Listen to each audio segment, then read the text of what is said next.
Persons, October 6, 2020 meeting. Welcome, everyone.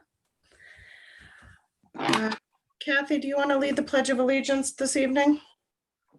I don't have a flag. I do. Ta-da! Okay. Winnie I has, pledge allegiance to the flag of the United States of America, to the republic for which it stands, one nation, under God, indivisible, with liberty and justice for all. Winnie hasn't eaten this yet. Ta-da! It's not made out of chocolate, must be. All right, I'll take a motion to open the meeting. Make So that moved. motion. Moved and seconded, I see. All those in favor? All right, 4-4, 1 absent. All right, the first part of our meeting is public comment. Is there anyone here who has something to say or something they'd like to address that's not going to be covered on the agenda? All right, seeing none, we'll move on to old business, which is the approval of the September 15, 2020 Select Board minutes. I'll take a motion. I'll make that motion. Is there a second? Second. All right, they're open for discussion.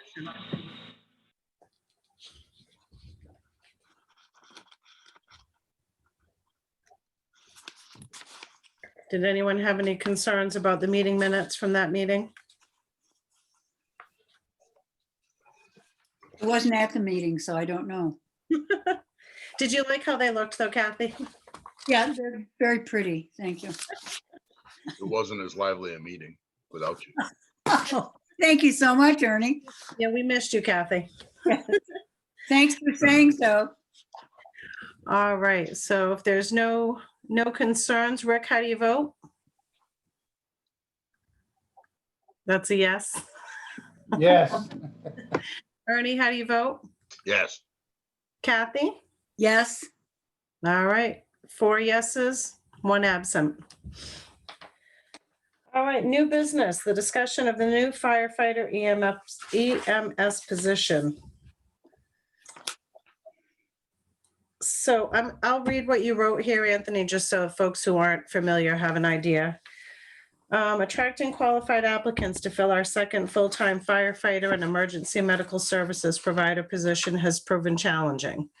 We believe that we can broaden the field of interested applicants with one scheduled adjustment. Fire Chief Dan McKenzie and Dr. Tim Pei, Medical Director for the Regional EMS Group, are planning on allowing our full-time firefighter EMS personnel to respond to weekend calls from their home. They are convinced that this is a workable solution that will provide the community needed EMS service and will accommodate first responders' work and family priorities. This change will also apply to our current rescue chief, who is the father of a young child. We believe our full-time firefighters will greatly appreciate this change, which may persuade them to commit to the Belgrade Fire and Rescue Department for longer than they might otherwise.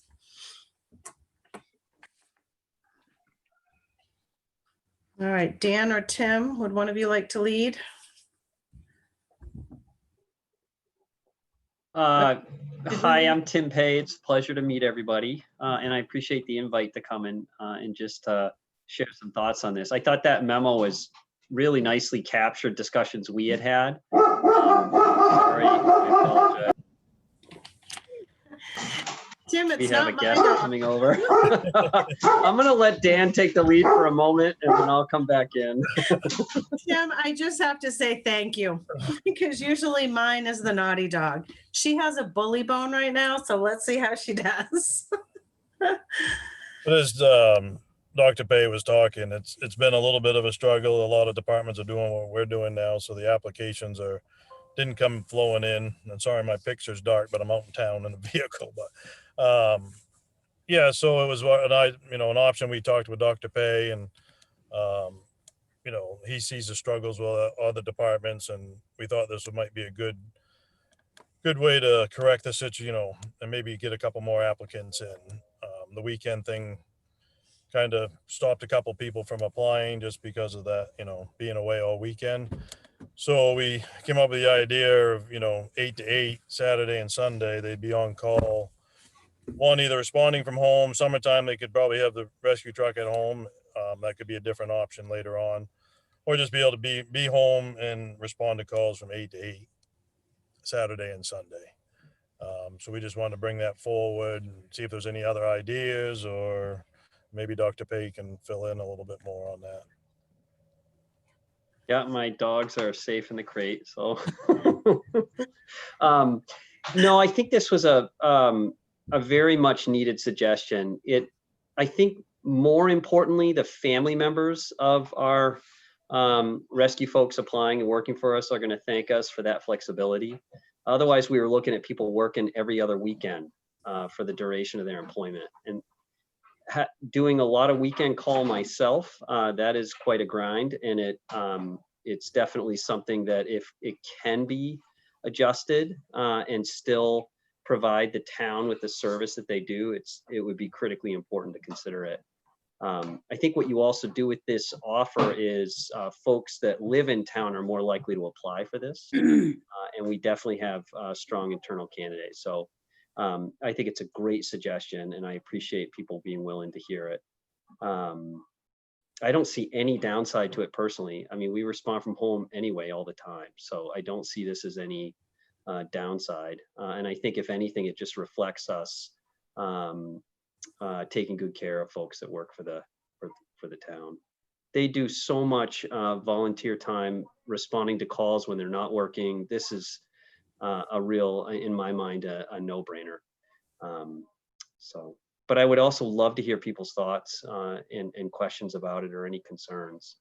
The other aspect of that too would be I see this growing over the years, probably not in the next few years, but as we get more people on, I think you're going to see all departments, then the schedule will definitely change around.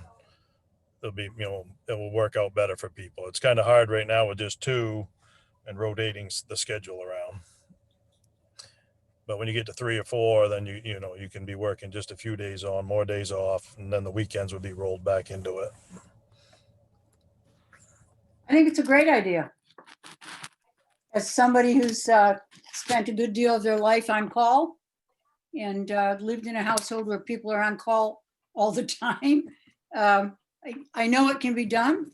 I know that it's certainly a lot better to do it that way than to sit in an emergency room or sit in an on-call room down at the hospital. So.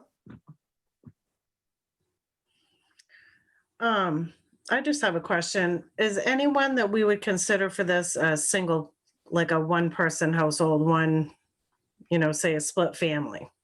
Is there anyone that,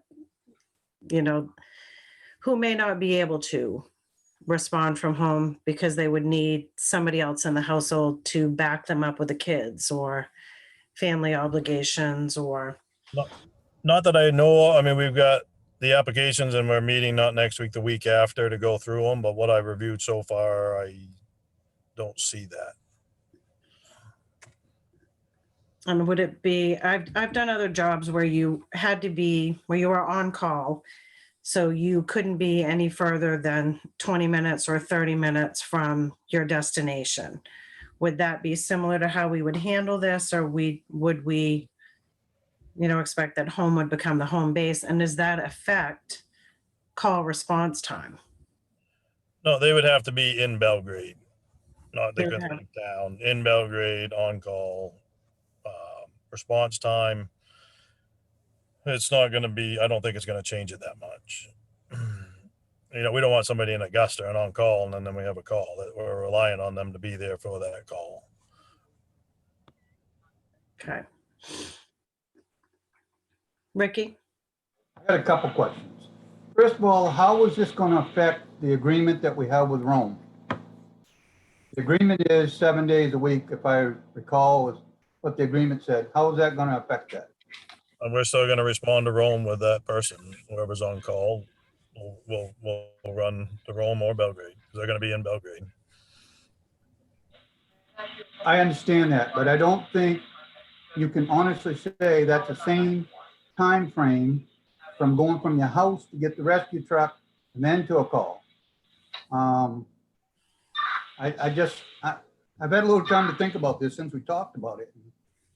And I'm not sure. I'm not gonna be willing to make a decision tonight. I can tell you that.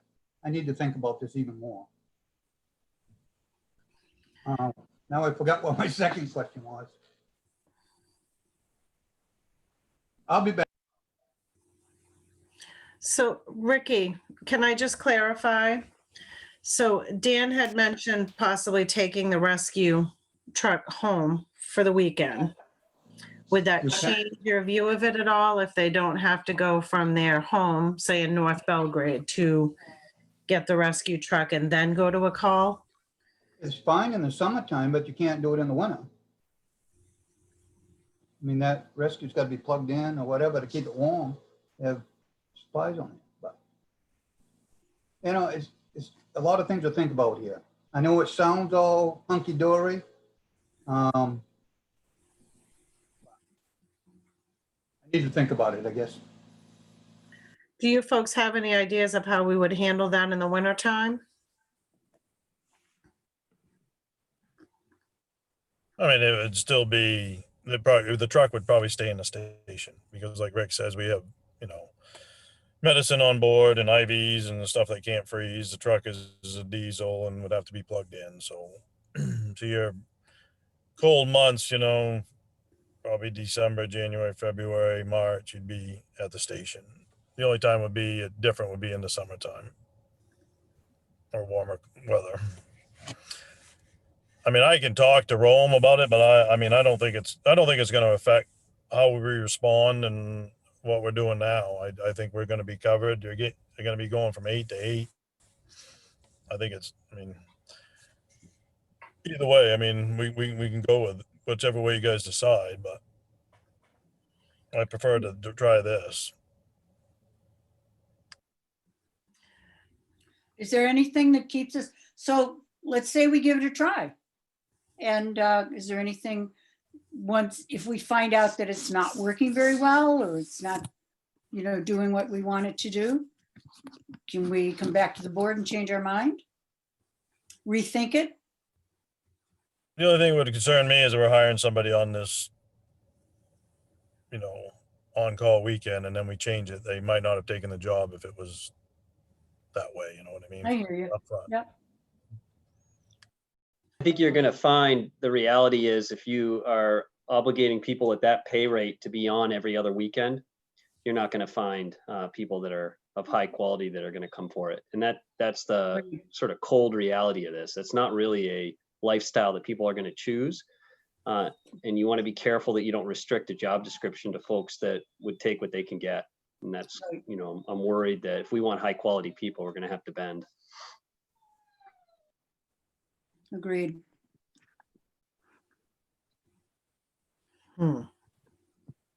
Jay? I just want to say, I know that Belgrade Rescue has an aggressive quality improvement program because I've seen Dr. Pay and Travis sitting at the table. And I mean, they review calls very carefully. And I think that if there was a problem to crop up, first of all, they address it right away. And I just don't think that it would ever grow to the point where things were just out of control. I think that, you know, having somebody identified as in town and able to respond to Rome or parts of Belgrade. I mean, we got this lake in the middle that affects response times too.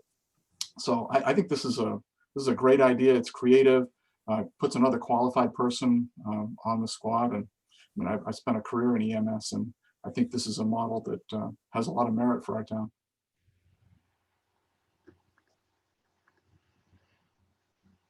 Just to echo that, there are a lot of people looking at this Belgrade Rome innovation right now.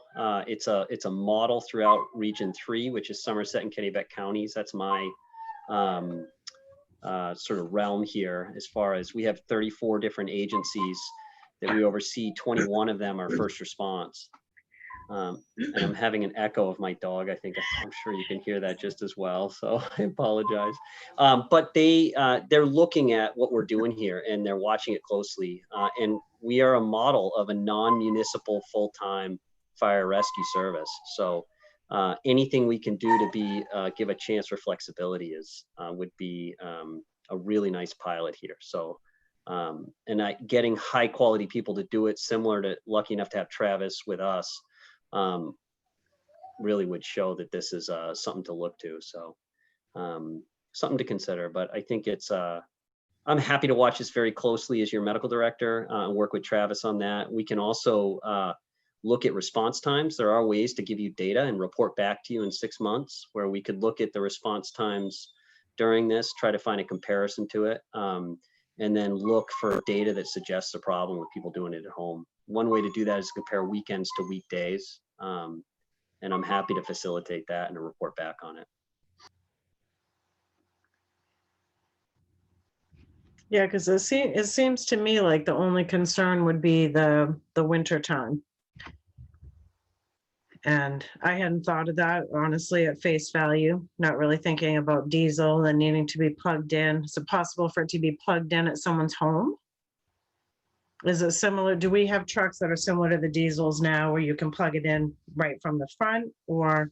Well, the Either- plug-in is not the problem. It's keeping the body warm where the medications are and stuff and the IVs. Okay, That's the problem. Keeping the truck warm or keeping the diesel so it'll start's not a problem. It's keeping the Good. rest of the body. so it doesn't gel and. Yeah, and you manage your IVs, you don't want them freezing cold.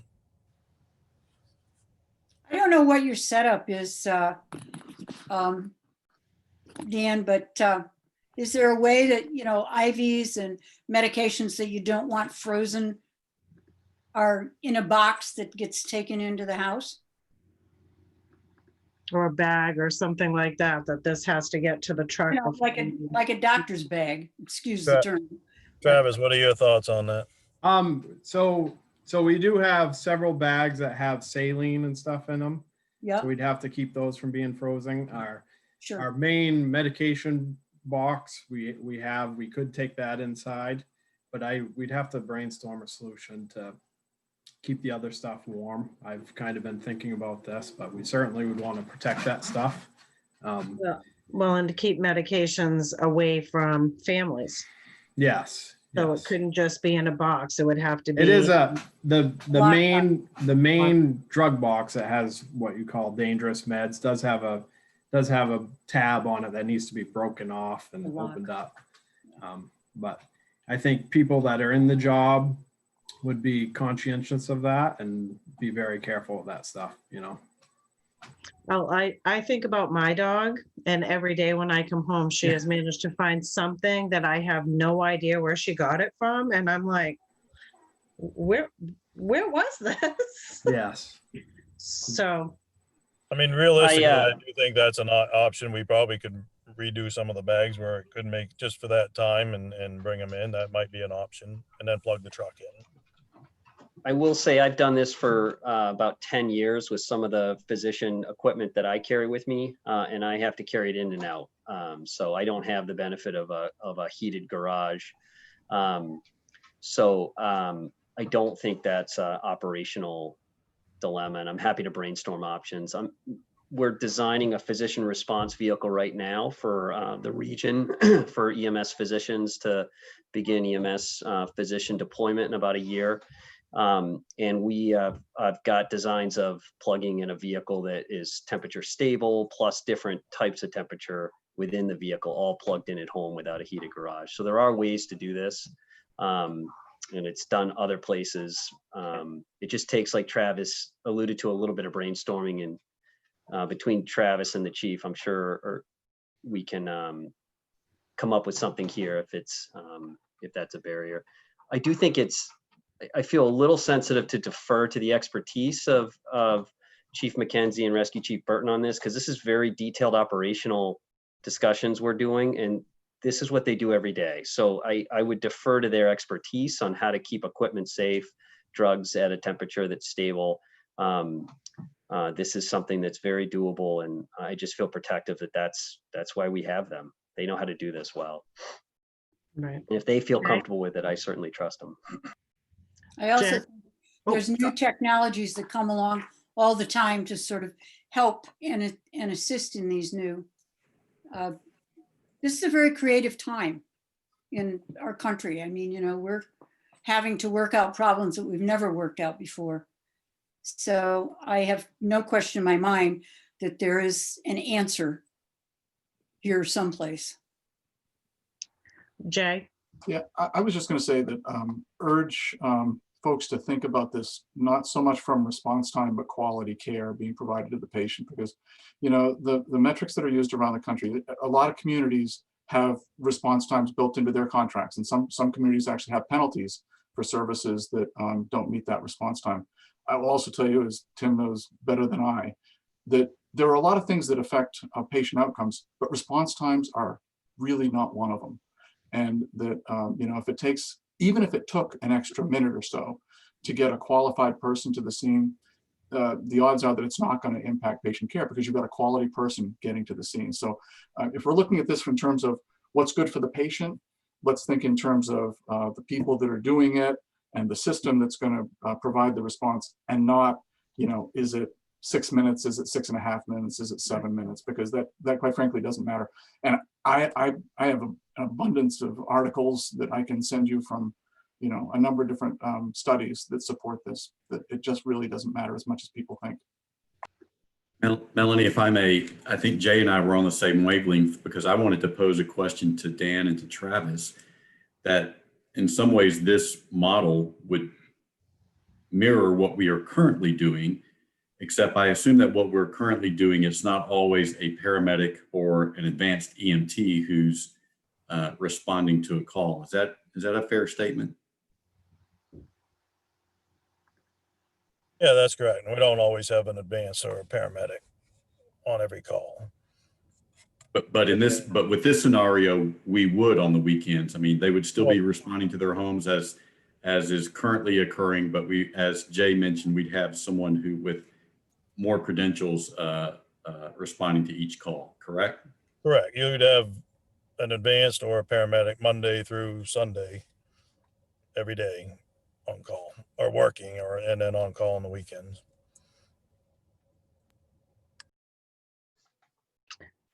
It's pretty cool. When are we looking to fill the position? Like you said, interviews are coming up this week. We're going to start. I just sent out all the applications for now, and not next week, the week after, we're going to meet. One of the people on the board is away that's going to be on the committee is away next week.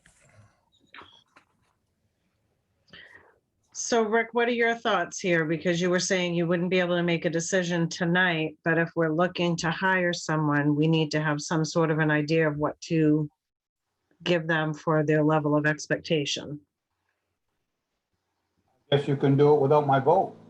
I mean, if that's what you want to do, but there's some other things that I think we need to find out a little bit about. What happens if this person that's on call on the weekend is out playing with a child or whatever, you know, stick of wood and gets hurt? Who's liable? They're working for the town of Belgrade at that point. Are we liable for this? Or, I mean, those are some of the questions I need answered. I mean, you know, I need to protect the town. Our job is to protect the town. And I understand what rescue and fire is trying to do. I mean, it's hard to get people now, but we got to look out for all angles too here.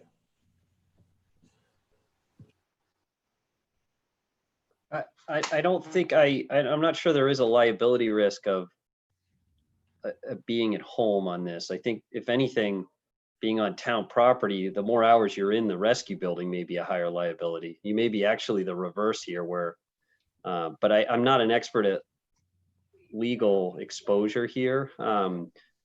But it is an interesting question of whether workman's comp pertains to on-call at home. It's kind of what I was thinking, but you know, Something the You're town wrong. manager can look into, right? Travis, did you have something?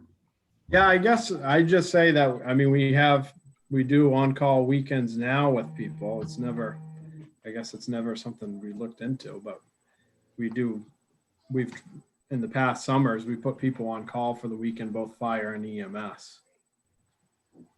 Right, and they didn't have Hard. the education. They were on call for the weekend.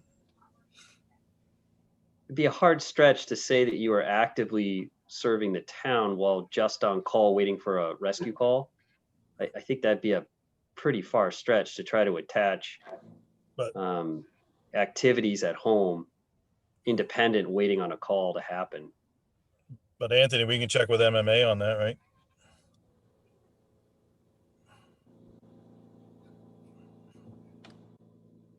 Thank you. That's all.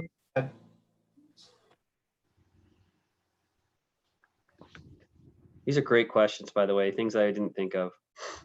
I mean, that's something, I mean, we're gonna be, not meeting for, what, a week and a half. You'd have another meeting between then, and maybe we can get some clarification, make sure we have all the questions that, Anthony needs to check with MMA right now, and then get them answered by the next select board meeting. The only thing, Dan, I could see is, yeah, you talk about people being on call on the weekend, but it's not like a full-time person, like Travis, for instance. I mean, and I'm just using you for an example, Travis. He's full-time. The other person's gonna be full-time. And when they're at home, I mean, I'm just a little worried if something happens. If they're on town property, we're covered. We know that. This is a good question to ask MMA. I don't even know if they can answer it, but maybe our insurance company. I don't know. And the other thing is, I do think we need to check with the town of Rome. They're part of this plan now, and, make sure they're going to be happy with it. Yeah, with Town of Rome, I mean, I will check with them, but Town of Rome is just, I mean, it's still a Belgrade employee. It's not a Town of Rome employee. We're just gonna cover rescue calls, whether that, hasn't been anything stipulated, that the person is gonna be full-time at the station or where they're gonna be, but they were gonna cover the calls, but I can check with them. Thank you. So Ricky, you're not willing to make a decision tonight until you get those questions answered. Is that correct? Correct. Okay. That doesn't mean you guys can't do this. I'm just not gonna. And I get that, and I understand that, but I also respect your opinion, and I respect your thought process. And as long as it's not an emergency, I would just soon you have those questions answered for you, if that's at all possible. I would just feel better. But, again, I think the fire and rescue do a heck of a good job, and I'm not here to down them. I want to see it get working properly and safely. Yeah, Well, you have questions, that's all. Yes. well, and I think they're reasonable questions. They are ones that, where does our liability end? And So we need to know about liability. We need to know about storage of drugs and IV equipment and IV solutions and stuff like that. And is there anything else, Rick, that you're thinking? Only thing Rome. we need to look at the contract that we have with Rome to just verify. I just want to make sure. Okay, Right now, we don't even have a contract with them because they took that mutual aid agreement to their lawyer and they still haven't come back. So right now, we don't even have an agreement with them. okay. But I will check with Gary and let him know what's going on. so what's the time frame if we table this to have the questions answered to the next select board meeting? Is that going to hinder you folks being able to do interviews? No, we should be fine. We'll do interviews and then just before they make the final, you guys will have a decision by then. Sure. Well, I guess if you just tell folks that, these are the questions and, there'll be an answer and you. Yep. I Next. honestly think it's going to be fine, but I just want to make sure. Yes, Ricky. All right, does anyone have anything else on this? No. All right, so Anthony, can we put this on the agenda for the next meeting? And we'll try to get those questions answered and have that so that we have enough information to make a decision. Very good. All right, thank you, folks. And Tim, I am eternally grateful to you. I really, if you could come to every meeting so that it's not just my dog, I would be so happy. Thank you. I very much appreciate the invite and happy to answer any questions that come up later. I'm easy to get a hold of. And then if you want me to come back and share any other thoughts, please, I'm available to you anytime. Thank you. Good, sir. Thank you, everyone. Night. All right, next up on the agenda is the discussion and consideration of the comprehensive plan implementation oversight committee's annual report to the select board. George, I'm understanding that you're going to present that. Yes, that's correct. The floor is yours. Thank you. Good evening, everybody. The other person on the committee that's present is Kathy, of course. I don't see any other. Oh, and there's Mary. Mary's also on the committee. Well, there's Ms. Vogel, yes. And who is, we have Galaxy A10E. Do we know who that is? I don't. Nope. Go ahead. Okay. What's that? Hopefully you've received the written report. As you know, the comprehensive plan was approved by the voters in 2014. This committee was established by the select board, and our roles and responsibilities laid out in a charter established at that time around 2015 or so. In the comprehensive plan is not only does it lay out the goals for the town over the next decade or so, but it also includes an implementation plan of a sorts in one of the chapters, and lays out who in town government is responsible for implementing which recommendation. For the most part, there are some that kind of fall through the cracks, and I'll get to that in a moment. Our job, our role is to review the recommendations, progress made in implementing them, and reporting their status and with recommendations on how they could be implemented to you folks on the select board. And that's the purpose of tonight. We've done this twice before in annual reports as well. The last report was in May of 2019. Just a word about our membership. Much of the year it was just three of us, Kathy, Mary, and myself. But thanks to Anthony, we're now up to 6 members, and so that is all for the better.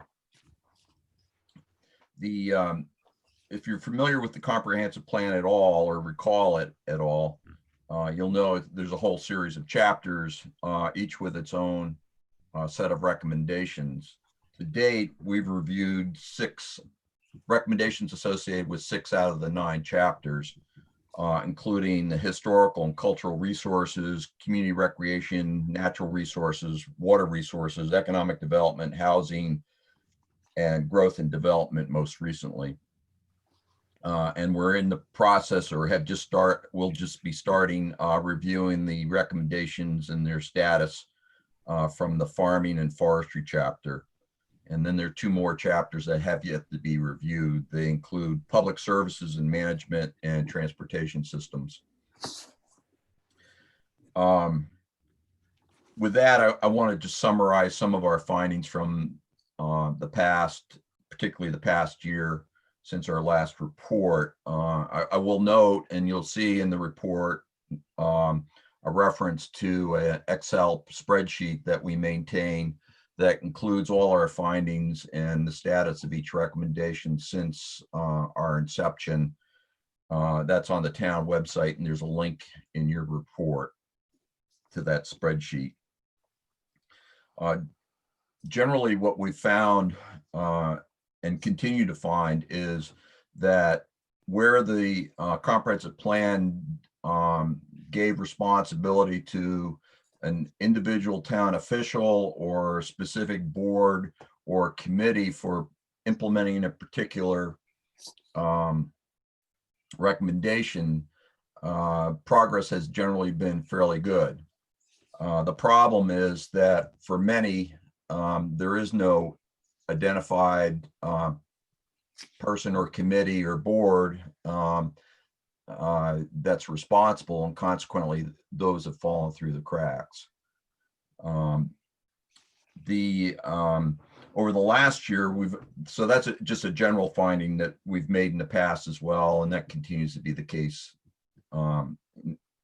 now. So over the last year, we've made a number of findings with regard to the growth and development chapter, as I mentioned, and I just want to summarize those for you. First, looking at tasks that have been completed or are underway. One is the planning board has completed a review of town ordinance for which it is responsible administering for consistency with the comprehensive plan. Two of those ordinances, and this is sort of old news, have been updated. Those include the commercial development review ordinance and the shoreland zoning ordinance to ensure they're consistent with the plan. The planning board continues to work on and is currently working on the subdivision ordinance to make it consistent with the comprehensive plan, and that happens to be an ordinance that under state statute it's mandated that it be consistent with the plan. A second finding from this past year is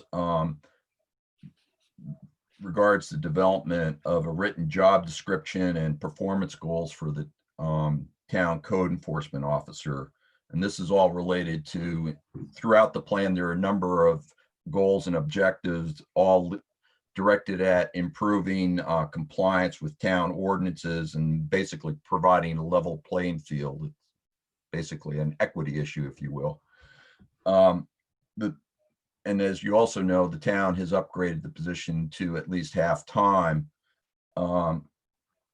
which was also one of the recommendations of the plan. Now, what basically has Belgrade gotten for its money, if you will, and that remains a little uncertain simply because of a lack of information at the present time on the level of effort and the degree of progress on Gary's part. Number 3 is deals with ensuring that planning board members have the proper training to do perform their role. And at present, all the planning board, or at least when we wrote this report, all the planning board members have completed the Maine Municipal Association training for appeals board members and planning board members. We have one new member on the planning board. As you know, I'm on the planning board as well. I'm fairly certain he has gone through that training, but I have yet to check. And I say that simply because he was on the Board of Appeals, and I assume all their members have gone through the same training. And the fourth finding has to do with just the day-to-day operations of the planning board, and that planning board agendas and minutes are made available to the public on the town's website.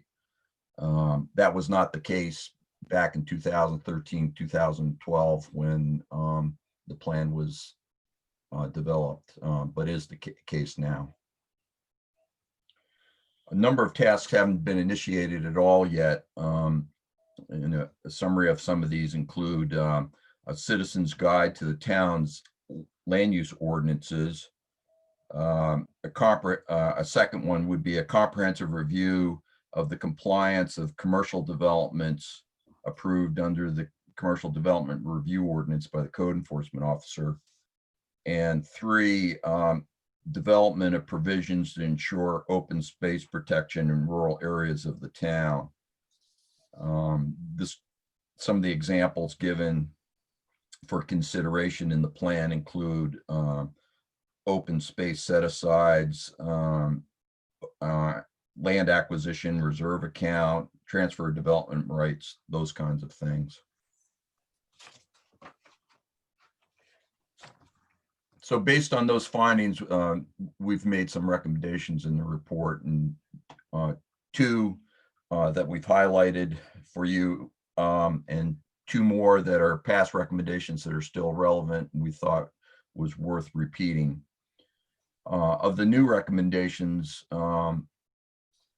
one is sort of a statement of the obvious, and that is that the planning board should continue with the assistance of KV-COG to complete the subdivision ordinance in a timely fashion to ensure it's consistent with the comprehensive plan. And secondly, that our committee, so this is sort of a recommendation to ourselves in part, but also to the town overall, continue to meet with the town manager and also meet with the code enforcement officer to discuss and continue our efforts to monitor ongoing measures to determine progress towards greater compliance with town ordinances. From the last year's report, and actually from the years, and one of these is from the year prior as well, we're recommending, since they are still relevant recommendations, that the select board discuss and develop an action plan for how to implement the plan's recommendation regarding the development of a comprehensive land use ordinance to bring to the voters. We didn't go into detail in this year's report. That was done last year, so I would encourage you to, if you wanted to see more detail on some suggestions we had on how to do that, you look at the 2019 report. I'm happy to discuss that a little bit if you want. And secondly, that the select board and the town manager review the implementation table in the comprehensive plan, identifying those recommendations that are the responsibility of you folks and the town manager, and basically develop a work plan on how you want to proceed on those. That's all I really have to say. I did kind of skim over a number of things that are in the written report. So I'd be happy to answer any of your questions. Kathy, is there anything, Kathy or Mary, is there anything you'd like to add that you think maybe I failed to mention and it's important to do so? Well, the only thing that sort of comes to my mind is the business about the fact that the code enforcement officer, and in this case, it's Gary, but it could be anybody, but the code enforcement officer position had not been evaluated for, I don't know, 10 years, 15 years, 20. 20 years. Okay, you know, just saying that I think that as with all positions, I think it's important to really have an ongoing evaluation system that allows, you know, developing performance goals and looking at this particular comprehensive plan and what the goals were set out in that for the CEO position. We did upgrade to 25 hours a week. I think that there was some sense and some feeling that we might consider even more, but I would leave that to the judgment of the town manager and the full select board and that sort of thing. But those are the only things that I had to say. Yeah, I guess that sort of puts it together for me. Mary, How long are we into this comprehensive plan now? This was voted on in 2014, is that right? 6 years. We wrote it in 2013, And it was voted on approved. it in 2014. Yeah. So it's been going for 6 years now. And that means that in another 4 years, I think we're due to do an upgrade on the 2014 planner. I think it's supposed to be done every 10 years. Is that the I'm deal? trying not to think about it. Okay, I'm sorry. I'm just, that's the way my brain works. That's That all would I have be- to say. Now would be a good time to thank the Comprehensive Planning Board for all the work that they've done. Because in a few years, we'll have to do this again. Thank you. Very Mary? thorough. Mary, did you have anything? Nice report, I George. didn't. I think that, George and Kathy have done a great job. I didn't come on until a couple of years ago. But no, I think, can you hear me? Yeah. Yep. Okay, good. I wasn't sure. But no, I think, yeah, we've moved along fairly well, and there's been a lot of accomplishments and goals that have been achieved, and still yet some to achieve. So yeah, I think it's nice to see, because when I went to work for the town of Belgrade, the comprehensive plan kind of sat on the shelf and nobody ever touched it. And that happened for many years until, this whole action started. So, I'm all set. Well, So- I'd be happy to answer any questions that members of the board might have, and thank you very much for your time. So I will say, if anyone would like to see a copy of the comprehensive plan, it is in my mailbox at the town office, because I did request a copy of it. I do worry that we don't all have one. You do reference the 2019 report. And if there were, I don't know if we can do a link on the website, or if it's possible for the select board to get a copy of the 2019 report just to refresh them. Dan wasn't there last year, so it might be pertinent for him to have a copy of it so that he can compare the 2019 report to this report and get him up to speed with that. Yeah, there are a number of easy ways to do that. I mean, both those documents are on the website now. I could certainly send you all an email with links if that suffices. Otherwise, maybe Anthony could provide paper copies depending on how you prefer your reports. I think it's important for everybody to have a link to be able to, go back to it when they wish to. Because oftentimes, well, I don't know about you guys, but I oftentimes lose pieces of paper. So for me, it's important to have a solid link that I can go back to periodically. So how do we envision, I mean, I love the idea of a citizen's guide to the land use ordinances. I'm also, one of the things that I've said is, a lot of times folks don't apply for a permit because they don't realize they need a permit. So they're like, I'm going to renovate my basement. It's in my house. Why would I need to tell anybody or ask anyone's permission to do this? It's my property. So, and Gary has often said, if you don't know if you need a permit, call me. But if we had a way for folks to know whether or not they need a permit without having to call him, we may have some more compliance. I don't always notice a lot of in Gary's report where there's been identified, that folks didn't have a permit where they should have. I feel like we used to have a little bit more of that in years past. I remember seeing things about, driveways and culverts and things like that folks had questions on, or there were concerns that stuff was done and folks didn't have a permit. So that's one that, and do we have any idea about a time frame about doing like a GIS system and how we would get that started?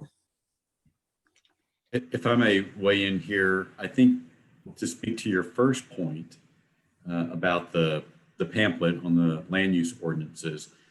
I think that, and George, I'd be interested in your opinion on this, but I think that we would probably want the planning board involved in that, since they're the group within our organization that's most knowledgeable about our land use ordinances, and this group as well.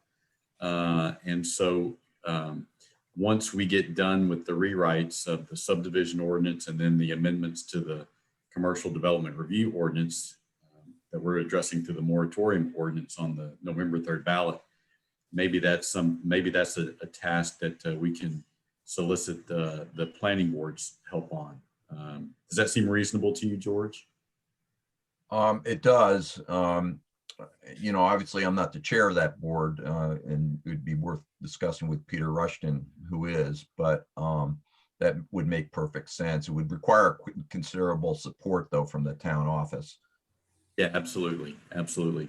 And as for GIS, you know, that's something I would probably reach out to KV Cog to see if they have some sort of, if there's some sort of support or advice that they could offer to us in that regard.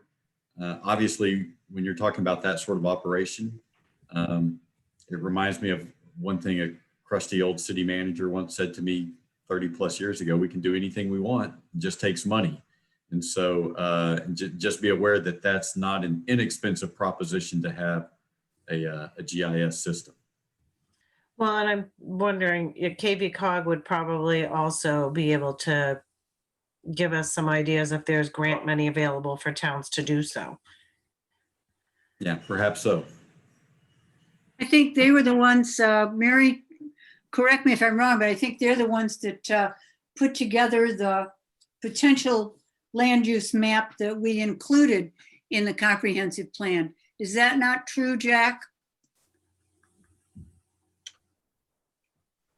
Yeah, it was their GIS people that developed those maps. Yeah, that's what I thought. So obviously they have the technology, and I don't know where they developed it, but there are, you know, there are GIS training programs because we used to use them for conservation projects.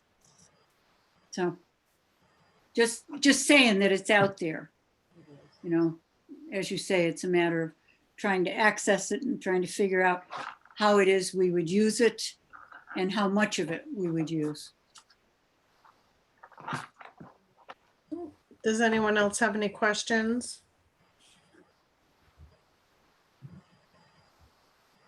But I just went to the website, and if you guys want to access either of the documents, George is absolutely right. The comprehensive plan and the 2019 report are there, although I'll probably download the 2019 report, maybe just email it to you guys, because tomorrow I'll probably replace it with the 2020 report on the website. So, but those are at townofbelgrade.com/comp plan committee.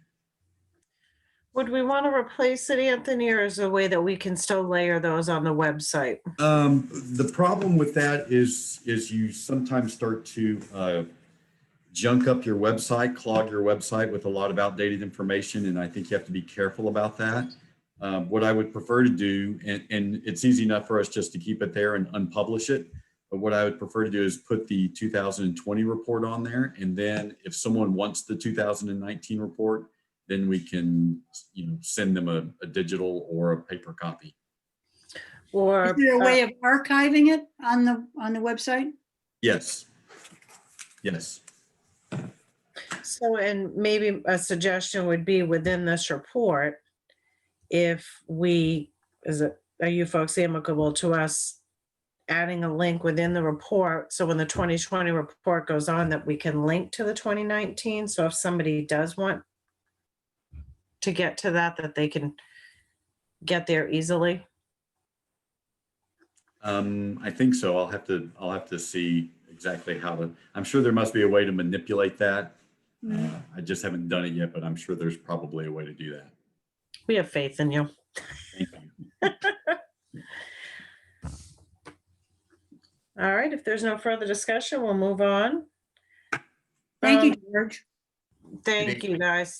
That's I'm always cognizant of the fact of how much work this takes and the fact that, we don't all have an abundance of free time, except Kathy. Oh, wait, not anymore. So Not much. I And recognize. and in that same vein, Melanie, I really have to say, kudos to George because he invests an awful lot of his time and thought between this committee and the planning board in town Amazing. business. It's amazing, Yeah. George. Yes. Good man. Good man. Volunteers make town government work. Yep. I say, takes a village to raise a town. All right. So next on our agenda was the consideration of updates to the employment guidelines.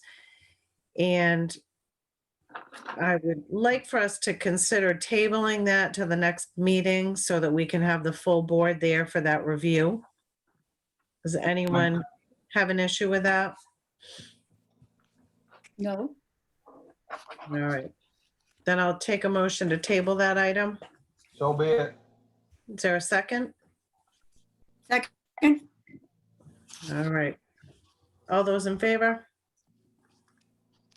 All right, the employment guidelines are tabled till the next meeting.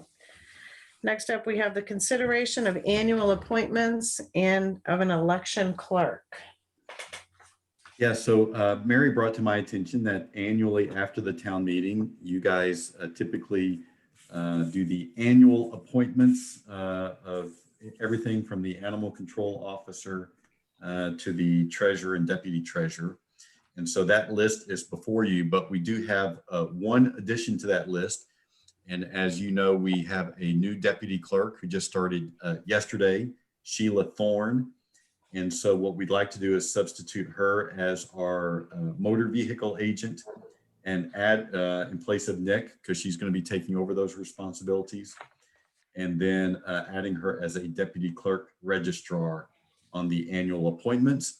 And as for an election clerk, you guys approved the list back in March, but given the extraordinary circumstances that we're facing, the Secretary of State's office is allowing us to add some additional appointments. And we need some Democrats to help out with this process because we got to have a certain number of Republicans versus Democrats. And so Kelly Webster, who's worked in the past as an election clerk, has agreed to come back and assist us on November the 3rd. So what we're asking you to do is approve the list with the addition of Sheila Thorne as presented to you, and to also approve Kelly Webster as an election clerk. I'll make a motion that we approve the list as stated. Is there a second? Yes. All right. Can I just ask as a point of clarification, how many election workers do we have at this point?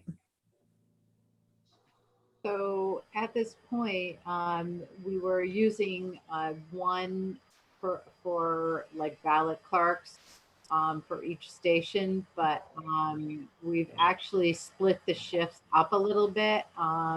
We have some older people working there. I'd like to keep them on, and I'd also like to be able to give them a break. Kelly comes with a lot of experience, and I'm sure, as you know, she worked there, I think, probably for the last 20 years. And we needed an next Democrat. So we have more election clerks. We did receive some grant money that will help pay for additional clerks. And so that's what I intend to use a portion of that money for. And I think, and also Melanie, I think the additional clerks are going to be needed just from the amount of traffic that we've seen between people requesting mailed ballots and coming in the first 2 days of absentee voting and getting absentee ballots.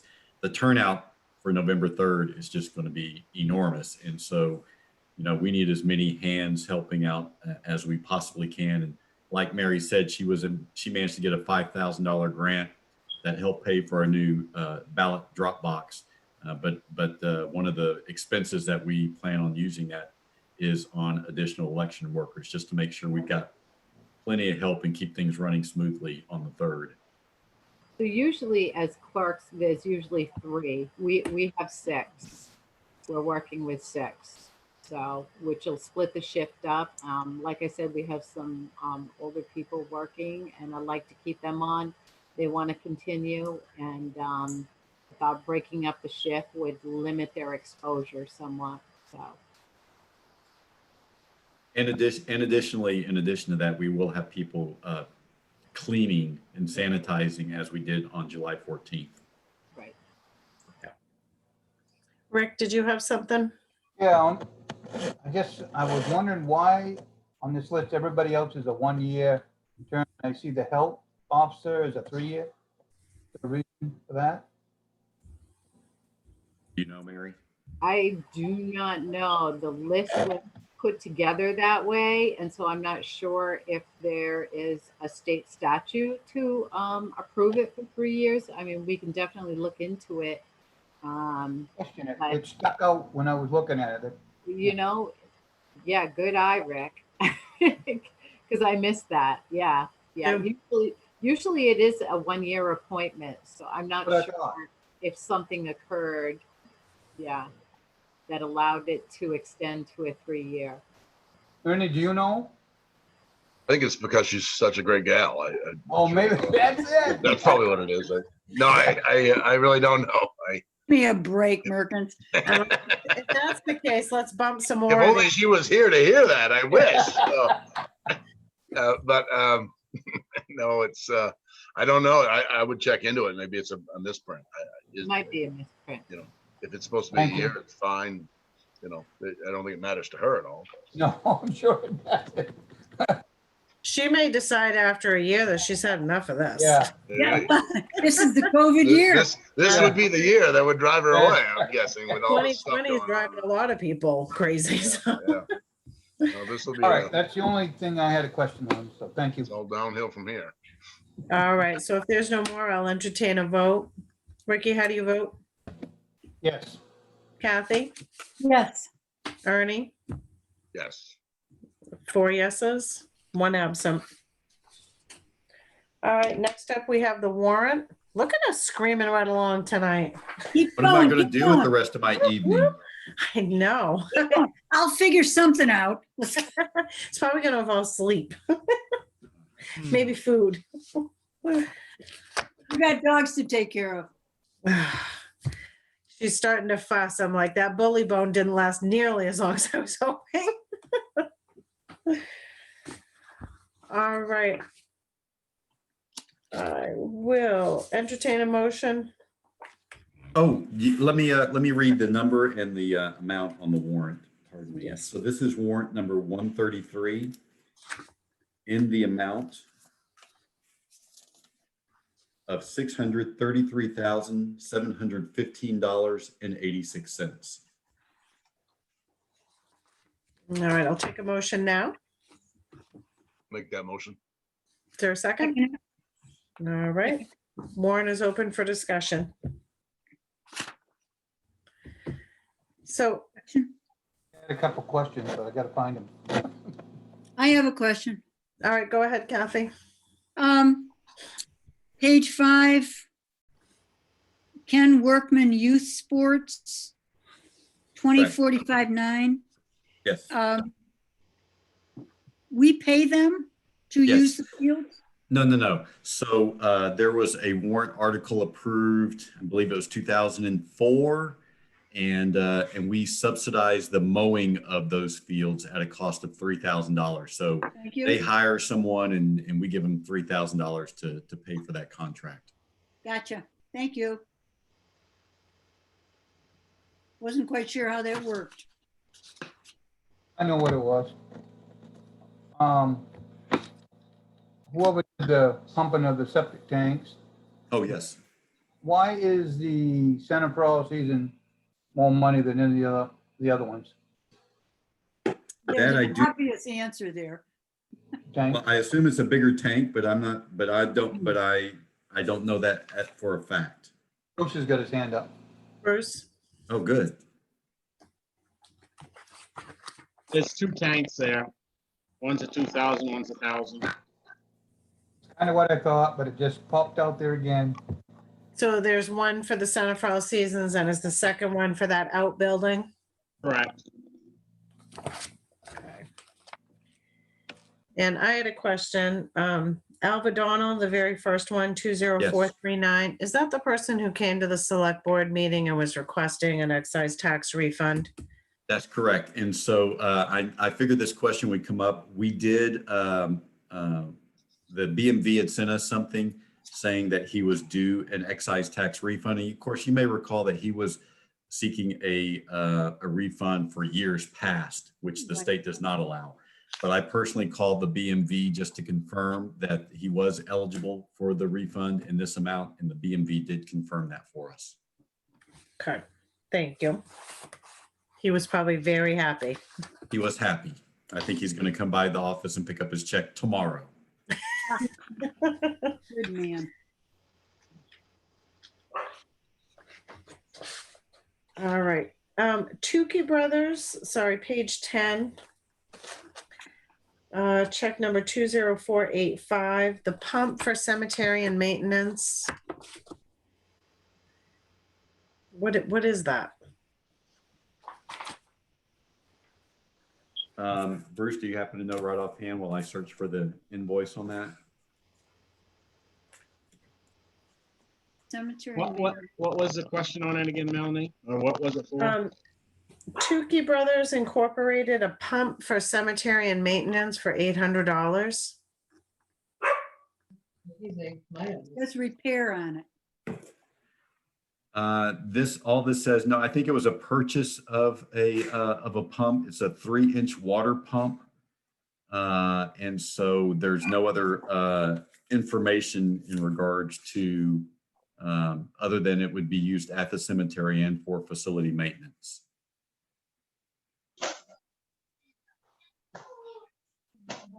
Did we have a pump that wasn't working, or where are we pumping the water from? You want me to fill them in, Anthony? Oh, Chris, you're here. Yes, please do. Oh, are you Galaxy A10e? I sure am. Ta-da. Oh, Okay. good hiding, Chris.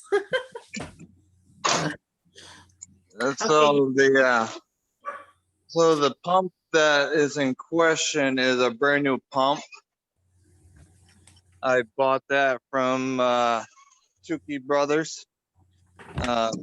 He bought a bunch of equipment through a bulk purchase, and that was a brand new pump that he was selling. And I purchased it to work on the cemetery and down to the center with the pool and stuff. So is it like a mobile pump? Yes, it's a portable. It's a 3-inch. It's a 3-inch suction and a 3-inch discharge pump.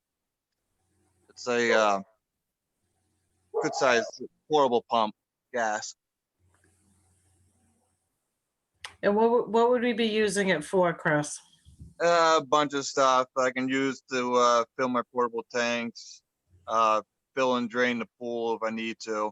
So it's just a easy something, so I don't have to keep borrowing stuff from the fire station and stuff.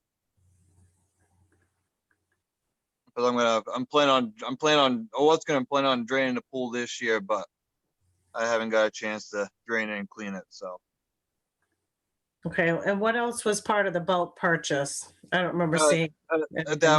that's all I bought them was just a pump.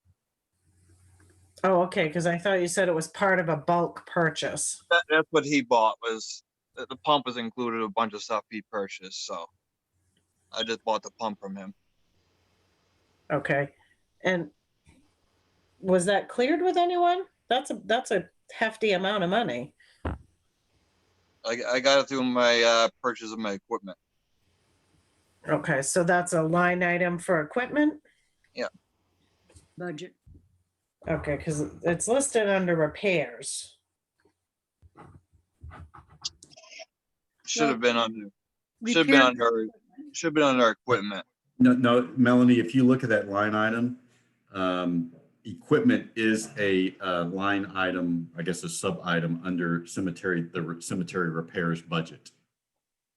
Okay.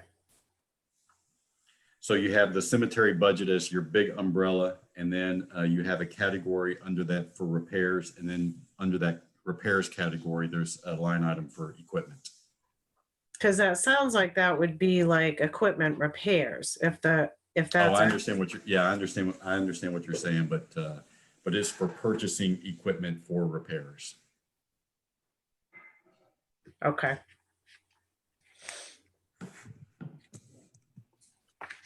All right, Bruce? So is that being paid out of the cemetery budget or out of facility maintenance budget? Yes, Both? yes. Thank you. Well, and I guess I just want to make sure that if we're making a big purchase like that, that's cleared with folks. That's, this is something we need. This is why we need it. This is a screaming deal. So if we're going to get it, we should get it now. And can I do this purchase and can it come out of these two budgets? We'll discuss that internally. Thank you. Is there anything else that anyone had questions on? Ernie? There we go. On page 8, I just wanted a little background on the Seacoast security costs. Yes, Are these the annual costs for monitoring those sites, or? that's exactly right. It's monitoring for the food pantry and for the Center for All Seasons. And then the other small charge of $30 was simply removing our former deputy clerk, removing her code from the system. Oh, okay. That was a question I had, so I figured that was something. So, but that's it.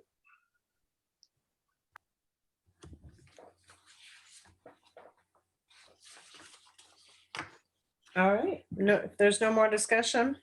Nope. All right, Ernie, how do you vote? Yes. Yes. Kathy? Yes. Ricky? Yes. And 4 yeses, 1 absent. All right, next up on the agenda is the town manager's report. Yes, so I can't recall, I don't think I've shared this information with our Salt Well committee group, but I don't think with you guys yet, but I called all of the drillers about drilling a well at the maintenance garage, and 2 of them called me back, and their prices were almost identical. We're looking at a cost of approximately $4,500 to just drill the well. Of course, that doesn't include any pumps or anything like that. We're looking at it. They have both drilled over there in the Pinewood subdivision, and their wells there are between 200 and 300 feet. They typically hit ledge, they said, at about 40 feet. And so I guess the next step I'm proposing is that maybe I ask each of those drillers to give us a proposal for your review and consideration, but a proposal that would cover all the bases, including the pump and then the piping to provide water both to the maintenance garage and to the town office, and potentially for maybe 1 or 2 of the nearby residences if the well would have that sort of capacity. It's not an amount of money that would necessitate going out for RFP, but I figured I'd just contact those 2 drillers who called us back, gave us pricing. We actually had 3 drillers who called us back. One was much more expensive than the other 2, and just ask them to both give us their best proposal for doing that work, if you guys are agreeable to that. Sounds I'm good. amicable to that. Ernie? Yeah, I'm agreeable to that. But I just, you'll want to have them break that all down in terms of. Yes, absolutely. Because having the well and then having it pumped and connected to the garage is one thing, but then to have it connected from there to the town office is quite something else. And then who knows what the cost would be to connect it to whatever residences, because we don't know yet what those residences are. So I don't know if it would be a cost per foot or something like that they might provide. It's something to consider, I guess.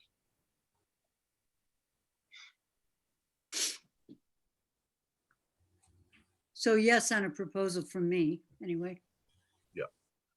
Yeah, I would go ahead and get what pricing you can.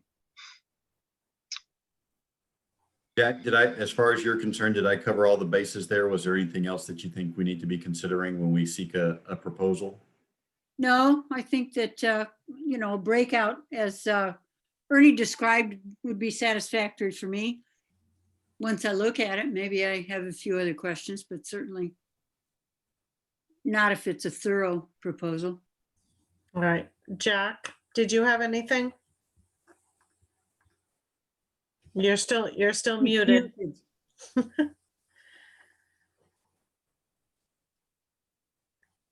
Hey, Jack, there you go.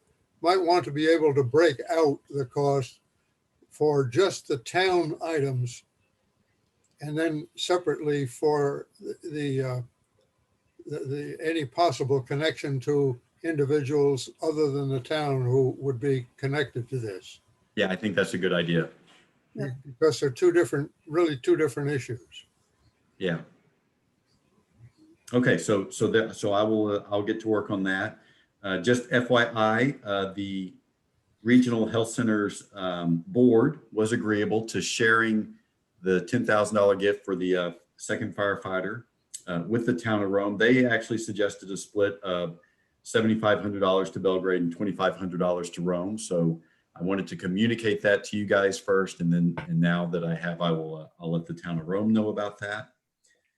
Our appeals board is now engaged in two appeals from one case, and so we're still going to be engaged with attorneys through the end of the year. And so just FYI, I do plan on seeking more funding for legal fees in 2021 because I think one of those appeals could be quite lengthy. The moorings committee will be bringing its recommendations to you at the next meeting. Put a little detail about that into your written report. Here's another idea that I wanted to run by you guys. A town resident suggested to me recently that the town office would be a great place for solar panels, either on the building or on the property, or the space behind the building back there. That could potentially pay for itself over some period of time. At the same time, coincidentally, we had a company reach out to us that was interested in selling us energy off of a green grid, selling us energy credits. And so, I just wanted to sort of take your temperature of your interest on this. I would like to explore each of those options to see if either one of them might be advantageous or beneficial to the town. But obviously, I didn't want to spend a lot of time and money doing that if you guys weren't interested. So I just wanted to make sure that you are before I start doing that research. Ricky? How can we do that when we're putting a moratorium on other people setting up solar farms? That's not even good business. Well, two things, Ricky. One is that I don't anticipate that we'll be making a decision in the coming weeks on this. I think it's going to take me that long to probably do some diligent research.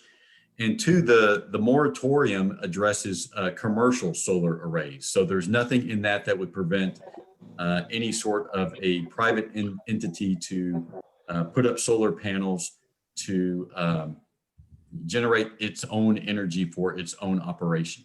And that's one of the things that we talked about in crafting the moratorium ordinance. We said, what if, for instance, Hammond's decided that they wanted to put some solar panels up on one of their buildings over the next 6 months in order to generate solar energy for that facility. And so that moratorium ordinance does not apply to anything other than a commercial array. I guess I understand that, but it sure the heck doesn't look good. Well, and it's not like this is the first time that solar's been brought up. No. When we first talked about building a new town office. I mean, I wasn't there when all of this planning and this town office came, but one of the very first things that we had said was that the hopes was that it was going to be as green a building as possible. And it's not. You know, folks just didn't want to look at geothermal. They didn't want to look at solar. So we have what we have, and now we look at, do we backtrack and try to do some of those things? I know the concern with solar is the decommissioning when when they've exceeded their life expectancy, but their life expectancy is 20 to 25 years for a panel. So And some even more. some even more. And, So- and again, I'm not looking for you guys to make a decision on whether or not this is something that you do. I just want to make sure that before I invest any time or energy in researching it, that you guys are at least interested in the idea of it. I am interested in the idea of it. I would am say as well. that, you know, we do have solar panels on our farm. And in the summertime, our electric bill is $20 a month. It's been an enormous money saver for us. You know, the sun always shines on you folks. Ernie, knock it off. Now, here's my point with this is that the way I see this is something that, Anthony's just sort of trying to do some legwork on, Sure. getting some ideas. There's no way it would be installed anytime, this year or before winter or anything like that. Exactly right. I'm guessing, maybe not even next year. We'll have to see where it sits in what the budget can withstand to. Yep. There's going to be an upfront cost, obviously, to do this, and then see how that plays out. But long term, it makes sense, and certainly for the town electric bills, we just And again, we may do the research and find out that just buying green energy off of a green grid might be the best thing, and so there'd be no capital investment made at all. So that's what I'm interested in finding out. Yeah. Well, and that's one of the things that I think it wouldn't necessarily just be for the town office. Correct. Because you can have a solar farm in Guilford and you can tie into the solar farm in Belgrade. You simply have to be on the CMP grid to receive the cost savings for it. And the proposition that's been made to us is that we would essentially be buying green credits in order to lower our electric bills. So I just want to explore that and see where it goes. Sure. There are a couple of companies that come to mind, Anthony, that do that. So I wouldn't limit us to just that one. I did actually. Oh, golly, no. Yeah. In fact, this would be a good thing to put out on the Maine Town and City Managers Association listserv and see if other towns are doing this and vendors that they might recommend. And so, and even our friends at KV Cog might know of some towns that are working with some particular vendors. So, well, the town of Elliott put up their own solar grid. Really? Yeah, and they've had tremendous success with it. So they may be an easy one to find out how they got there and what they're recognizing for savings and, if it's been worthwhile. Great. I've corresponded with their town manager on a few things, so that'll be an easy one. Yeah. All right. Okay, so lastly, the last thing I want you guys to discuss is moving the November 3rd meeting. That would be your first meeting in November. Obviously, we're going to be hip deep in elections that day, and so I'm hoping you're agreeable to moving that meeting. And we could move it up to the Tuesday before, the Tuesday after, or if y'all wanted to meet that week, we could meet, maybe a couple of days after on a Thursday or something. Whatever folks decide's okay with me. I'll just put it in my schedule. Yeah, so let me know which one works, because there was one Thursday, the 29th doesn't work for me. Okay. Well, maybe then the Tuesday before or the Tuesday after. Let's go the Tuesday after, be done with it. Okay. Yeah. All So right. we're going to meet in November on the 10th and the 17th. Is that correct? Yes. Okay. Fine with me. All right, let me just put this in my calendar. And that is all that I had in the town manager's report. Ask another question. Yes, go ahead, Ricky. Anthony, we got that report from Hodgkins L's operation. What was, on a water test? What was that about? Oh, so essentially, remember that we were testing the water to see if there were any chemicals leaching over from the cemetery into our well there at the town office. And long story short, no, there's not. I read that there was no, I just didn't know which well you was testing. I guess. Yeah, yeah, it's the town office well. Didn't, The one where we were like, ooh, oh, we haven't checked for that, have we? you know, I spoke to Al about that system that we have in the town office too. I asked him, it's for every gallon of water that we get out of there, 1 gallon goes into waste. He does not think that that is contributing anything to do with the salt in the area. Well, I don't think it's contributing to anything in the area, but I do think it's contributing to the salt content in our own well. And so that's the same situation that you see over at the salon, where the salon's salt content is much higher than it is with any of the surrounding properties. And that's because they have an RO system that's discharging back into the ground on that property. He disagreed with that, but hey, what do we know? He's the engineer. Well, we did talk to the engineers from the state as well. And they seem to concur when you remove salt from a system, but you add salt to it in order to remove the salt, and then you put that salt water back into the ground. Bruce? As long as it's going into an approved septic system, they claim, and I've been to class on this, they claim it does not go back into the water source. As long as it's going into an approved septic system. Now, I don't know what the other system is up the road from the town office, if that one's going into an approved system or not. But I do know that our septic system was made big enough to handle this system for this. So we should not be recontaminating our own well. But if it, because it is going into the approved septic system.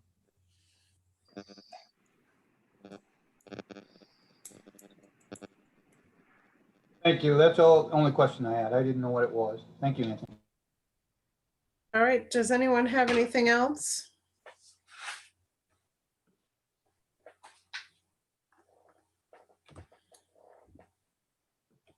All right, seeing none, I'll take a motion to adjourn. So be it. Second? All right, all those in favor? Ta-da, 4-4, 1 absent. Have a good night, guys. Thank you all. Thank Good you. night. Bye-bye. Thank you, Bye. everybody.